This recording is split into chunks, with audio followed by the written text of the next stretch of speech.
Well, it's that time of year again. I'm David, and on behalf of Jim and Mary, who have dedicated so much of their time to keep us all well informed, myself and wife Lola, we'd like to wish you and yours a joyful and happy Christmas. As it turns out, Hanukkah, the Festival of Lights, also begins on the 25th. So, happy Hanukkah as well. This will be an extended presentation to look at a few of our local cars. Cars you may have seen but know little about. Some of them you may be seeing for the first time. This will give you a first-hand inside look at a few of our local cars and their owners. Many will have seen Daryl's beautiful 1965 Riviera Grand Sport. He's owned it since 1989. The motor was seized on it, so I got the motor redone, the tranny was redone, the bodywork was all redone, bought new wheels for it, bumpers were redone, everything was redone on the car, except for the interior. It's all original. And the motor's all original. It's got the numbers matching and everything. But for the first time last fall, Daryl unveiled his latest project, a 1966 Riviera Grand Sport. He's owned this car for 10 years and has been restoring it ever since. He completely disassembled the car and was meticulous in his restoration. He even changed the color from white to dark Brahma Jewel. That's a 2010 GM color, and it looks a bit like black cherry with shades of purple when the sun catches it. Under the hood sits a whopping 425 cubic inch engine. Daryl says he likes these cars because of their ride and comfort, and there aren't many of them around. I think that there aren't many around is what he likes the most. This is Doug's Model A Ford Hot Rod. We haven't seen much of it because Doug owns an apple orchard, and that often keeps him too busy to get out to the cruise nights. Here's Doug's story about his hot rods. I've had it for about 10 years. It was a barn find out in LaSalle, and it needed a lot of work, and so it's taken me about almost 10 years to get it to the shape it is now. Doug has always had a love affair with cars, starting with English sports cars. But this hot rod is kind of special. I just felt that this is the kind of thing that I really wanted to do. Ever since I was in high school, there were kids who had Model Ts and Model As, and they were ripping all over the place with them. They seemed to be the ones having the fun. Now, at my age, now I'm having the fun. It's powered by a 305 Chevy engine with dual quads. My son takes it to school when he does a unit. He's a teacher, and when he does a unit on the old 50s, the days of the 50s, and he drives it to school. Every kid gets in it and has their picture taken too. So it's kind of interesting that, you know, it can be passed on from my generation to his generation. That's Doug's Model A Ford Hot Rod. We hope we'll see more of Doug and his car at our cruise nights. At the LaSalle Rental Road Tour and Car Show, I came across this 2003 dragster with just under 800 horsepower. It turns 781 miles an hour in the quarter. It's owned by Dave, but it's Megan who does the racing.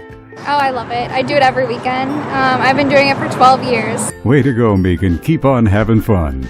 Now here's Jerry's 56 Chevy hardtop. He's owned it since 1975. It's got a 350 Chevy under the hood, and it's clean inside and out. Way back in 1936, Mercedes-Benz turned out what was arguably the most beautiful sports car ever made.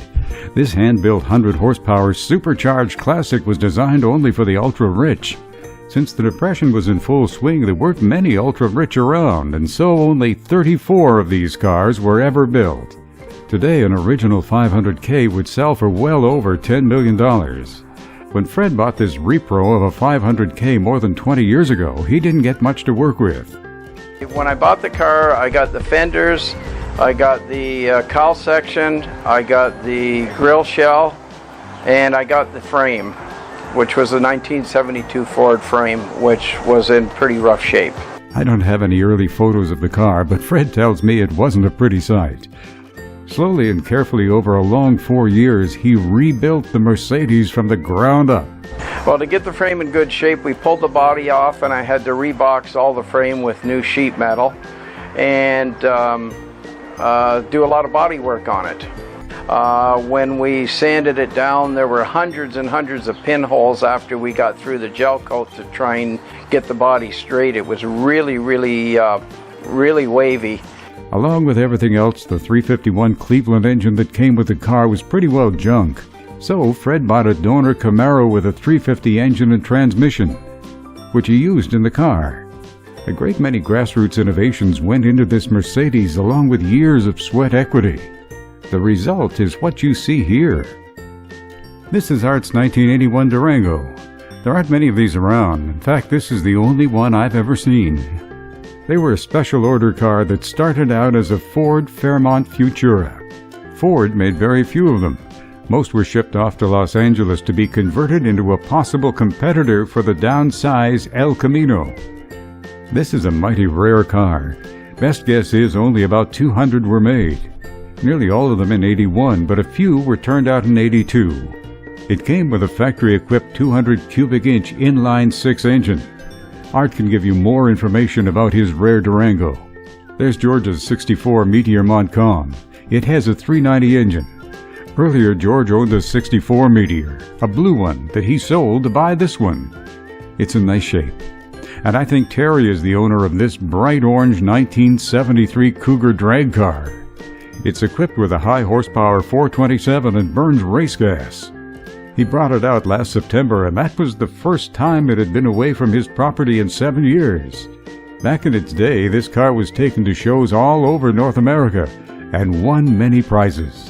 Here's a Pacer pair from the Tecumseh Road Cruise Night. These are the only Pacers locally that I've seen in a long time. There's Tim's 1979 Pacer and Jim's 78 Pacer Coupe.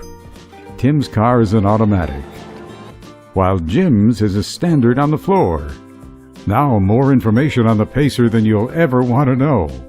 What's obvious is the passenger door is 3.5 inches wider than the driver's door. Both cars feature plenty of interior space and are quite comfortable to drive. Jim and Tim had a chance to compare notes on the Pacer when they got together at the Tecumseh Road Cruise. Years ago when it first came out, Tim had been following the Pacer through enthusiast magazines, and he got a chance for a closer look at the old Detroit Auto Show. I sat in my first one and I was just captivated. I thought, wow, this is fantastic. It was like they made a car just for me. So I purposed in my mind that I would order one as soon as I could. Tim kept that car for about 3 years, but he never forgot how good the Pacer felt. It's very smooth. It's a very confident feeling car. The steering is light. It was the second car North American made that had rack and pinion steering, so it's very precise around corners. It just has a beautiful tracking feel, and it's essentially a short, big car. He's owned this wagon for a little more than 2 years. The Pacer was in production from mid-1975 to 1980 and was an instant hit with the motoring public. Tim says originally the Pacer was designed for a rotary engine, but that never came about. It was going to be sourced under license from General Motors. The car was engineered around that engine, and very late in the game, when the car was almost fully engineered, GM pulled the plug on that and said, nope, not going to do it. And that left American Motors with a car and no engine. So what they did is they had to do an emergency re-engineering of the firewall area and many of the other components to shoehorn the old cast iron inline six. And that's why a lot of the engine is actually underneath the cowl. It's a 258 cubic inch, and a little bit later on in the development they would put a V8 into it. Now you know a little more about the AMC Pacer, along with an endorsement from Tim. Pacers make me very happy. I've owned a great many cars. They're the single type of car that I'm happiest with. I just feel like I'm on top of the world when I'm in one.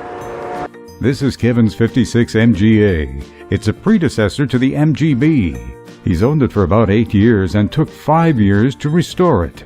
So I used to drive race cars, and when I stopped racing, I needed something to do in the garage. So I bought this and restored it, mostly during the winter. It took me about 5 years. So it was a long project, but a slow one. It was a budget build. I made some changes. I bought the cylinder head is all port and polished. The intake is modified, opened up. The carburetor's opened up. There are two SUs in there, cam, header. Not too much, decked it a little bit, flat tops. And you got Little bit of power. rid of the Lucas. I got rid of the Lucas, went with 12 volt negative ground, so I haven't had any problems. A 57 Chevy is the first car Rick owned as a teenager, and it's a car he never forgot.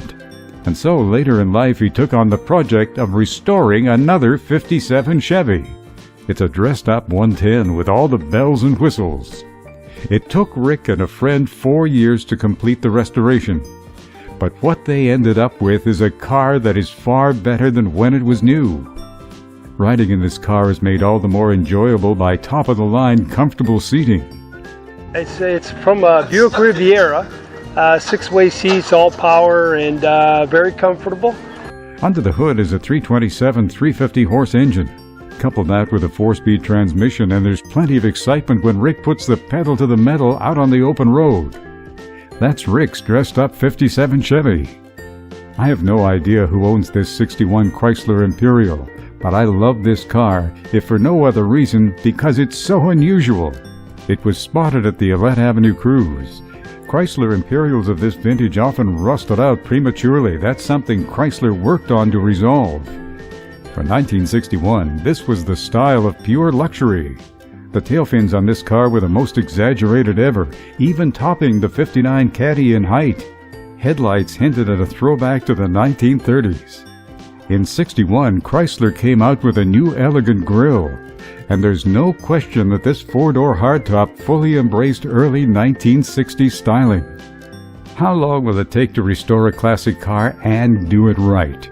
Well, most of you will know that it takes years. A case in point is Al's fully customized 1947 torpedo-back Cadillac. It took me 3 years, basically 6 days a week, and I used the Sunday to clean up the garage. So it's 7 days a week for around approximately 3 years. Al's car features a 454 big block engine. The custom flames on the outside of the car match perfectly with the dyed interior. The headliner and seats are made of soft and comfortable leather. This car also has a custom dash. Fender skirts were hand-formed. This is a beautiful automobile, and that's because of the time and care that went into its creation. Another car that took a lot of time and care is Frank's 56 Chevy. When turning out a beautiful restoration, there's no place for shortcuts. This car here, we were right through the whole thing, changed the whole interior completely. I mean, everything in that interior has been changed. All the glass on the car has been changed. The motor's been worked over. It's a 383 stroker, pushing about 425 around there. Well, my friends, that's an extended look at only a few of our Windsor and Essex County automobiles. I'll be back throughout the winter with profiles of individual cars and owners to give you a more in-depth look at the wealth of classic cars we have right here at home. However, before I go, let me wish you and yours the very best of the Christmas and holiday season. It's a pleasure to know so many of you. Car people are indeed the best people. Until we meet again, have a safe and wonderful holiday season. Have a happy new year, and we'll see you in the spring at the car shows and cruise nights.